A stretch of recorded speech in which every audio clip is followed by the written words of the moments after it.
সব ব্যাংক এক পালে উঠে যায় না। বুঝতে পারছো কথাটা? সব ব্যাংক এক পালে উঠানো যাবে না। কেউ লাফাবে, কেউ পড়ে যাবে, আবার উঠবে। এবং আমি বিশ্বাস করি যারা সই করে নাই তারা আবার এদের সই করতে আসবে এবং সে অপশনে আসছে তারা সই করতে পারবে। প্রোগ্রাম শেষ হলো, আমরা এখন ফেরত যাচ্ছি। আসার সময় দেখলাম রাস্তায় গন্ডগোল হচ্ছিল, তো এবং সেই কারণে প্রোগ্রামটা দেরিতে শুরু হয়েছে, দেরিতে শেষ হলো, সনদ স্বাক্ষরিত হয়েছে। আমরা গত 8-9 মাস যাবৎ এটার পেছনে কাজ করছি, সমস্ত রাজনৈতিক দল মিলে স্বাক্ষর হয়েছে। আমি আশা করি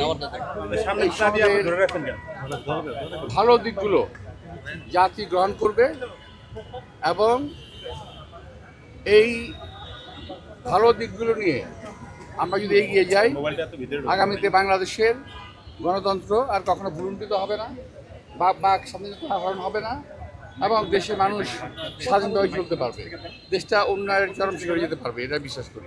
শতভাগ একমত তো হলো না, রাজনৈতিক দল তো সবাই সাইন করলো না।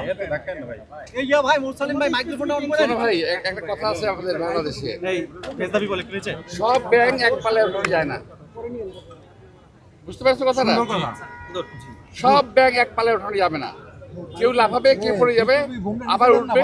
এবং আমি বিশ্বাস করি যারা সই করে নাই তারা আবার এদের সই করতে আসবে এবং সে অপশনে আসছে তারা সই করতে পারবে, সই করবে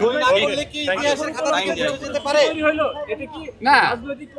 আমি বলছি না যে সনদ এমন একটা জিনিস হয়ে গেল যেটা একেবারে বিশাল কিছু হয়ে গেল, এটা যেমন নয়, আবার সনদকে অস্বীকার করা যাবে না। সেখানে যারা এটাকে অস্বীকার করেছে, করবে, তারা রাজনীতিতে নিক্ষিপ্ত হয়ে যাবে অন্য কোথাও। আপনার কথা বললে সাউন্ড কোড আসবে। ধন্যবাদ।